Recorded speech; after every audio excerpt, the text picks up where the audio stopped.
Good evening to all of you. Welcome once again to NK classes. जैसे कि आपको पता है कि हमारी कंटिन्यूसली अकाउंट असिस्टेंट फाइनेंस की क्लासेस चल रही हैं। यस्टरडे हमने जर्नल का जो मेन हेड रहता है that is a rule of debit and credit, जिसमें हमने ट्रेडिशनल अप्रोच, मॉडर्न अप्रोच दोनों आपको मैंने करवा दी है कि जर्नल एंट्री पास करने से पहले आपको क्या क्या चीज़ें देखने पड़ती हैं, आपको रूल्स पढ़ने पड़ते हैं। विदाउट रूल्स आप डेबिट और क्रेडिट की एंट्री नहीं कर पाओगे। वो लेक्चर नंबर 10 जो मैंने डाला हुआ है वो आप सारे के सारे देखो। अगर कोई सीक्वेंस में वीडियो सारी की सारी देख रहा होगा तो उसको पता चल रहा होगा कि मेरा पढ़ाने का तरीका कैसा है। देखो, अगर आप एक वीडियो देख के छोड़ दोगे कि समझ नहीं आ रहा, इन पढ़ाने का सिस्टम ऐसा है वैसा है, तो आपको वो चीज़ें क्लियर नहीं होंगी। तो आप सारी की सारी एक बार प्लेलिस्ट पूरी देखो। मैंने अभी प्लेलिस्ट भी बना दी है। एक प्लेलिस्ट रह रही है फाइनेंस अकाउंट असिस्टेंट अकाउंटेंसी के लेक्चर्स, और दूसरी जो हमारी रह रही है उसमें मैंने आपको सबको क्या करवाए हैं, एमसीक्यूज में जो मैं टॉपिक कंप्लीट करवाते जाता हूँ उनके मैं आपको कंटिन्यूसली एमसीक्यू भी करवा रहा हूँ। तो जिसने अभी तक वो चीज़ें नहीं देखी हैं वो सबसे पहले वो चीज़ देखे और फिर ये लेक्चर नंबर 11 पे फोकस करे। अदरवाइज अगर डायरेक्ट 11 लेक्चर पे फोकस करोगे तो चीज़ें समझ नहीं आएंगी। तो सबसे पहले जो जर्नल बुक होती है जिसमें हम ट्रांजैक्शन रिकॉर्ड करते हैं, और रिकॉर्ड किस तरीके से करते हैं, क्रोनोलॉजिकल ऑर्डर में। ठीक है, आपको सबको पता होना चाहिए क्रोनोलॉजिकल ऑर्डर क्या होता है जी। क्रोनोलॉजिकल ऑर्डर होता है डेट वाइज। जैसे 1 जनवरी के ट्रांजैक्शन है, पहले वो होगी रिकॉर्ड, फिर 2 जनवरी की होगी, वैसे 3 जनवरी की होगी, एज सो ऑन चलता रहेगा। ठीक है, इसको कहते हैं क्रोनोलॉजिकल ऑर्डर। अगर कोई भी जर्नल एंट्री में ट्रांजैक्शन रिकॉर्ड होती है, अगर आपको कोई पूछे किस ऑर्डर में होती है, तो ऑर्डर इज क्रोनोलॉजिकल ऑर्डर। जो नोट्स आप बना रहे हो साथ साथ में बनाते जाओ, बहुत इंपॉर्टेंट है आपके लिए। और जर्नल बुक का एक और नाम होता है, वो भी लिखो सारे के सारे। इसको कहते हैं बुक ऑफ ओरिजिनल एंट्री। इसको कहते हैं बुक ऑफ ओरिजिनल एंट्री। ये इसका नाम होता है जर्नल का, बुक ऑफ ओरिजिनल एंट्री। ठीक है, जर्नल जो होती है वो एक हमारी प्राइमरी बुक एंट्री होती है। सबसे पहले किसमें बुक में एंट्री रिकॉर्ड होती है, जर्नल में। इसको प्राइमरी एंट्री और बुक ऑफ ओरिजिनल एंट्री दोनों के दोनों कहा जाता है। जब भी हम क्या करते हैं, जर्नल ट्रांजैक्शन जर्नल एंट्री करते हैं, उसके पहले हम एक क्या बनाते हैं, वाउचर्स बनाते हैं। तो मैं आपको एक टॉपिक है वो मैं आपको सेपरेट पढ़ाऊंगा, वो बहुत इंपॉर्टेंट है, जिसको कहते हैं सोर्स डॉक्यूमेंट्स। ठीक है, कि हम किस बेसिस पे जर्नल एंट्री रिकॉर्ड करते हैं। ठीक है, वो मैं आपको पढ़ाऊंगा, उसकी चिंता मत कीजिए। और जो ये प्रोसेस होता है, the process of recording transaction into journal, जो प्रोसेस होता है जिस बेसिस पे हम ट्रांजेक्शन रिकॉर्ड करते हैं जर्नल में, उसको कहते हैं जर्नलाइजिंग। उसके क्या बोलते हैं, जर्नलाइजिंग। ठीक है, ये बहुत इंपॉर्टेंट है आपके लिए, ये ध्यान रखिए। उसके बाद क्या आता है, फंक्शंस क्या हैं जर्नल के, फंक्शंस ऑफ जर्नल। पहला है maintaining chronological record of transactions. ठीक है, सेकंड है एनालाइजिंग द ट्रांजेक्शन। ठीक है, और थर्ड रहने वाला है हमारे पास बेसिस फॉर लेजर पोस्टिंग। देखो, इसके बाद क्या होती है, हमारी लेजर पोस्टिंग होती है, और लेजर पोस्टिंग से पहले हमें जर्नल बनाना पड़ेगी, अदरवाइज हम लेजर पोस्टिंग कर ही नहीं सकते। ठीक है, अब मैं क्या करता हूँ, कुछ आपको ट्रांजेक्शनें करवाने की कोशिश करता हूँ कि जर्नल एंट्री में रूल कैसे फॉलो होते हैं। मैंने आपको बताया था ना, रियल, पर्सनल, नॉमिनल, तो जिसमें हमने बताया था debit the receiver, credit the giver. और सेकंड में हमने रियल में बताया था words come in debit, words go out credit. और नॉमिनल में बताया था all the expenses and losses are debited, all the incomes and gains are credited. तो मैंने सारे के सारे रूल्स आपको करवाए थे। जिसने वो रूल्स अभी तक नहीं पढ़े हैं, लेक्चर नंबर 10 देख लो जल्दी से जाके, कि आपको रूल्स क्लियर हो जाए। अदरवाइज रूल क्लियर नहीं होंगे तो आपको दिक्कत आएगी। सबसे पहले मैं आपको एक फॉर्मेट समझाता हूँ। देखो भाई, फॉर्मेट क्या होता है। फॉर्मेट में सबसे पहले आता है डेट, फिर आता है पर्टिकुलर, फिर आता है LF, इसको कहते हैं लेजर फोलियो। ये सारे के सारे लिख लो, ठीक है। इसके बाद आता है डेबिट अमाउंट और क्रेडिट अमाउंट। ये है हमारे पास जर्नल एंट्री का फॉर्मेट, कि जिसको जर्नल एंट्री का फॉर्मेट नहीं पता वो फॉर्मेट भी देख लो। डेट में हम देखेंगे जिस डेट में ट्रांजैक्शन रिकॉर्ड हो रही है, पर्टिकुलर में हम ट्रांजैक्शन रिकॉर्ड करेंगे। लेजर फोलियो का मतलब क्या होता है कि ये नंबर कौन सी, इस नंबर को जैसे हमने लिखा कि एक ट्रांजैक्शन का नंबर है 1, तो ये नंबर कहाँ पे जाएगा, लेजर। मीन्स अगर आपको लेजर फाइंड आउट करनी है इस ट्रांजैक्शन की, तो इस नंबर से आप लेजर को फाइंड आउट कर सकते हो, ठीक है। इसमें डेबिट अमाउंट, क्रेडिट अमाउंट, हमने सबने पढ़ा था कि ड्यूल एस्पेक्ट अकाउंट्स में क्या होता है, एवरी ट्रांजैक्शन हैविंग 2 इम्पैक्ट्स, एक डेबिट होता है और एक क्रेडिट होता है। इसलिए ये 2 कॉलम फिल करना पड़ेंगे आपको, ये रोज फिल करना पड़ेंगी जब आप क्या करोगे, ट्रांजैक्शन रिकॉर्ड करोगे। तो अब समझते हैं कि ट्रांजैक्शन रिकॉर्ड कैसे होती हैं, ठीक है। और आपको एक चीज़ और ध्यान रखनी है, ट्रांजैक्शन जो रिकॉर्ड करनी है वो करनी है बिजनेस एंटिटी कंसेप्ट को फॉलो करते हुए। बिजनेस एंटिटी कंसेप्ट क्या होता है कि every transaction is recorded in the books of accounts in the view of business. Business के व्यू ऑफ पॉइंट के हिसाब से आपने ट्रांजैक्शन रिकॉर्ड करनी है, ना कि ऑनर पॉइंट ऑफ व्यू से। काइंडली रिमेंबर डैट, ठीक है। तो पहली ट्रांजैक्शन आती है, Datta started business with capital 1 lakh rupees. Datta है कोई, वो बिजनेस स्टार्ट कर रहा है 1 लाख रुपया कैपिटल से। तो अगर मैं आपको सबसे पूछूं, भाई बताओ कि फर्स्ट एस्पेक्ट क्या है, अभी reason of debit and credit पढ़ेंगे हम, रीजंस, ये कोई नहीं पढ़ाएगा आपको। Reason of debit and credit YouTube channel और भी देख लीजिए, आपको ये कोई नहीं पढ़ाएगा ये डेबिट क्यों हो रहा है, इसका रीज़न बताऊंगा मैं। देखो फर्स्ट एस्पेक्ट क्या है, फर्म ने 1 लाख रुपया रिसीव किया, वो चेक में हो सकता है और कैश में हो सकता है, ठीक है। तो अगर वो बैंक से होएगा, ऑब्वियसली 100% चांस है कि हमारे पास जो बड़ी अमाउंट होती है वो बैंक में आती है। तो बैंक में जब आएगी तो वो ट्रांजैक्शन क्या होगी, मींस बैंक अकाउंट को डेबिट होगा उस समय, ठीक है। क्योंकि आपको मैंने सबसे पहले बताया था कि हमारे पास 3 टाइप के पर्सन्स होते हैं, एक होता है नेचुरल पर्सन, एक आर्टिफिशियल। अब बैंक क्या आर्टिफिशियल पर्सन है ना, तो इस समय क्या होगा, रिसीवर इज डेबिटेड, ठीक है, रिसीवर इज डेबिटेड। अब बैंक क्या करेगा, पैसा रिसीव करेगा ना हमारे बिहाफ पे, तो क्या करेंगे, bank account debit as per the personal account, ठीक है। अगर दूसरा केस, अगर वो पैसा कैश में आता है, तो मैंने आपको बताया था कैश कहाँ पे आती है, रियल अकाउंट में आती है। तो डेबिट व्हाट कम्स इन, जो हमारे पास आ रहा है उसको डेबिट करो, तो वो अगर कैश होगी तो कैश भी डेबिट हो जाएगी। अगर बैंक में पैसा आएगा तो कौन सा कंसेप्ट लगेगा, इधर इधर लगेगा पर्सनल अकाउंट का और इधर लगेगा रियल अकाउंट का, ठीक है। अब आता है second aspect of transaction, capital account is credited. अब कैपिटल का अकाउंट क्रेडिट क्यों करते हैं, because Datta has bought capital, it's being a personal account, क्योंकि वो कौन सा अकाउंट हुआ, पर्सनल हुआ।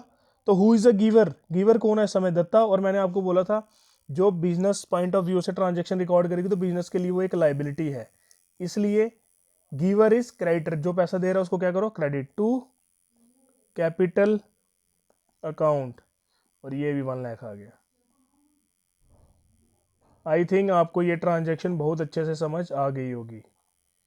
अगर नहीं आई है तो मुझे कमेंट बॉक्स में कमेंट करना। देखो यार, इससे ज़्यादा बेस्ट तरीका, सुटेबल तरीका कोई नहीं है जिसमें मैं आपको एग्जैक्टली समझा रहा हूँ कि इस ट्रांजैक्शन का क्या एस्पेक्ट है, ठीक है। चलते हैं एक नई ट्रांजैक्शन के साथ, आई थिंक आपको मज़ा आएगा। परचेज फर्नीचर फॉर ऑफिस, आप भी साथ साथ में ना कोशिश करो करने की, ठीक है। From Raj, amounts 10,000, paid by cheque. बोल रहा है कि 10,000 रुपये हम फर्नीचर परचेज कर रहे हैं फ्रॉम राज से, ठीक है, वो कैश में उसकी पेमेंट कर दे रहे हैं। देखो भाई, फर्नीचर किस अकाउंट में आएगा, मैंने आपको सबको बताया था, वो एसेट होती है तो वो किस में आएगा, real account. What comes in, business में क्या आ रहा है, व्हाट कम्स इन, फर्नीचर, तो एंट्री क्या बनती है, furniture account debit. Rule real का, व्हाट कम्स इन डेबिट कर दिया मैंने, फर्नीचर डेबिट हो गया। हमारे से कैश जाएगा, कैश भी रियल है, व्हाट गो आउट, हमारे बिजनेस से क्या गया, कैश, तो एंट्री क्या होगी, टू कैश अकाउंट, तो 10,000 इसका आ गया, 10,000 इसका आ गया। आई थिंक आपको अच्छे से समझ आई होगी ये वाली एंट्री। जिसको नहीं आ रही है कमेंट बॉक्स में कमेंट कर दो, नेक्स्ट जब मैं क्लास लूँगा तो उसमें बता दूंगा आपको कि इसका क्या इशू था जो आपको चीज़ समझ नहीं आ रही होगी, ठीक है। Purchase goods for 50,000 against cheque, purchase goods for 50,000 against cheque, हमने सामान खरीदा, सीधे चले जाओ, गुड्स परचेज अब करते हैं वो कौन सा अकाउंट होता है आपको सबको पता है, नॉमिनल अकाउंट। देखो जो नॉमिनल अकाउंट होता है उसमें क्या होता है, all the expenses and losses are debited, तो करो, एक्सपेंस है परचेज अकाउंट डेबिट। अभी आपको सबको पता है बैंक, चेक से पेमेंट हो रही है तो किसका नाम आएगा, बैंक का आएगा, और बैंक कौन सा अकाउंट है, पर्सनल अकाउंट है। Giver is credited to bank account. I think आपको ट्रांजैक्शन समझ आ गई होगी। Next transaction, sold goods for 25,000 against cheque. देखो ये बोल रहा है कि आपने गुड्स बेचे 25,000 के और आपको पैसा किस में आया, चेक में आया। तो आपको सबको पता होना चाहिए जो बैंक होता है वो पर्सनल अकाउंट होता है हमारा, रिसीवर इज डेबिटेड, तो लिखो बैंक अकाउंट डेबिट, और सेल क्या होती है हमारी, नॉमिनल अकाउंट में चले जाओ, all the incomes and gains are credited, तो ये रेवेन्यू है हमारा, टू सेल्स अकाउंट 25,000 25,000, ठीक है। आई थिंक ये भी आपको अच्छे से समझ आ गई होगी।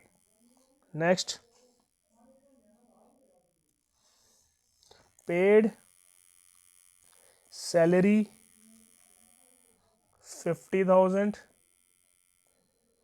Bye cheque, all the expenses and losses are debited, तो सैलरी क्या है, एक्सपेंस है, तो salary account debit, to giver is credited, तो बैंक अकाउंट 50,000 50,000, ठीक है।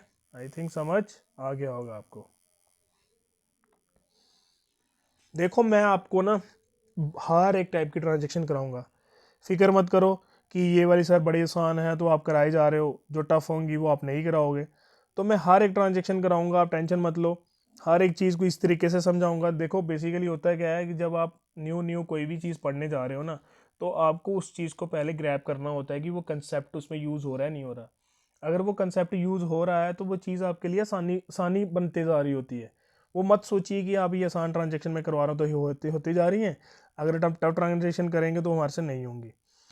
इजी हो टफ हो, मैं सारी ट्रांजेक्शन कराऊंगा, आप रूल फॉलो करो, आपको हर एक ट्रांजेक्शन सॉल्व करने में मज़ा आएगा।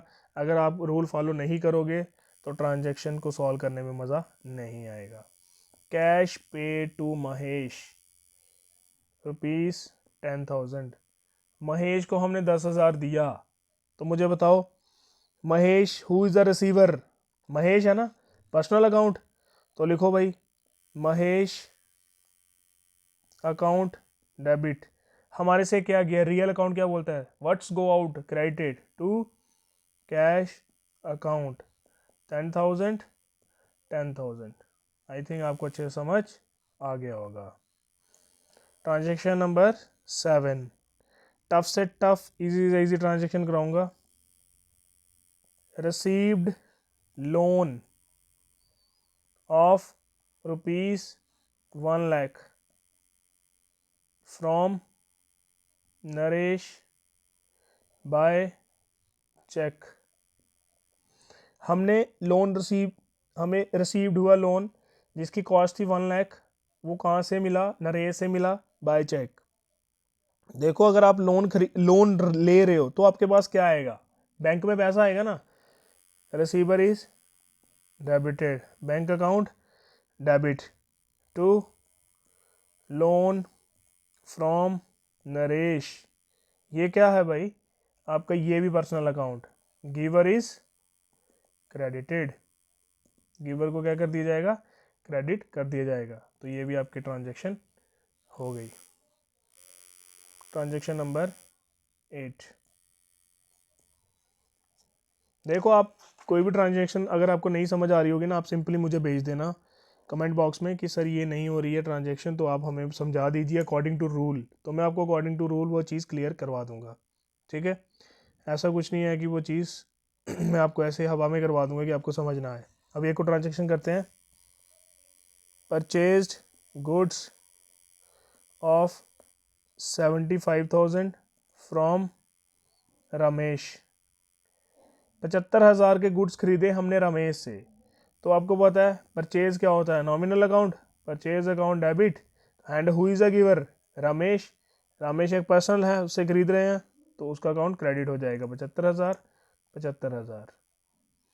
आज मैंने आपको कुछ सिंपल सी ट्रांजेक्शनें दी हैं, करवाई हैं। आई थिंक आपको ये सारी की सारी अच्छे से समझ आ गई होंगी। आपका मैं एक होमवर्क देता हूँ आज आपको सबको, प्लीज़ वो आप सब करना।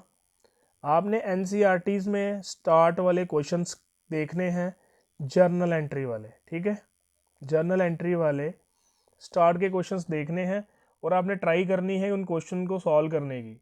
और जो भी आपसे नहीं होगा बाय रोल आपको कोट करके मैं बता दूंगा कि उसका आंसर क्या है क्या नहीं है। वो आपको मैं तभी बता सकता हूँ अगर आप कोशिश करोगे। कुछ बच्चे तो बड़े सीरियस हैं, वो अच्छे से तैयारी कर रहे हैं, सिलेबस चाहे नहीं आया है, जो अभी है उसके ऊपर फोकस करना चाहिए हमें। हमें ये नहीं सोचना चाहिए जब सिलेबस आएगा तब तैयारी करेंगे। अगर हम वैसा सोचेंगे तो हम तैयारी कभी भी नहीं कर पाएंगे। ठीक है, आज इधर ही वाइंड अप करते हैं क्लास। कल और जनरल एंट्री के साथ आपकी क्लास लूँगा और जिसमें बहुत इंपॉर्टेंट जनरल एंट्रीज कराई जाएंगी, जो एडजस्टमेंट जनरल एंट्रीज होती है, जिसको एडजस्टेड जनरल एंट्री कहते हैं कि एडजस्टमेंट करनी पड़ती है हमें, और पेपर में वही आती हैं। आज तो आप बेसिक पहले समझ लो। अगर आपको ये बेसिक वाली ट्रांजेक्शन आ गई तो समझ लो वो आपके लिए कुछ भी नहीं है। तो जिसने अभी तक चैनल सब्सक्राइब नहीं किया वो कर लो। वीडियो को ज़्यादा से ज़्यादा शेयर किया करो प्लीज़। आप ना अपने व्हाट्सएप स्टेटस लगा दिया करो कि कोई ऐसे भी होंगे एस्पायरेंट्स जिनको अकाउंटेंसी पढ़ना है और जो नए नए होंगे जिनको अभी समझ नहीं आ रहा है अकाउंटेंसी, तो कोशिश करना उन तक वीडियो पहुंचाने की। और अगर आपको कोई सजेशंस देनी है तो सजेशन भी दे दीजिए, मैं उसके अकॉर्डिंग ही आपको वीडियो प्रोवाइड करता रहूँगा। तो मिलते हैं कल एक न्यू वीडियो के साथ, तब तक के लिए गुड बाय।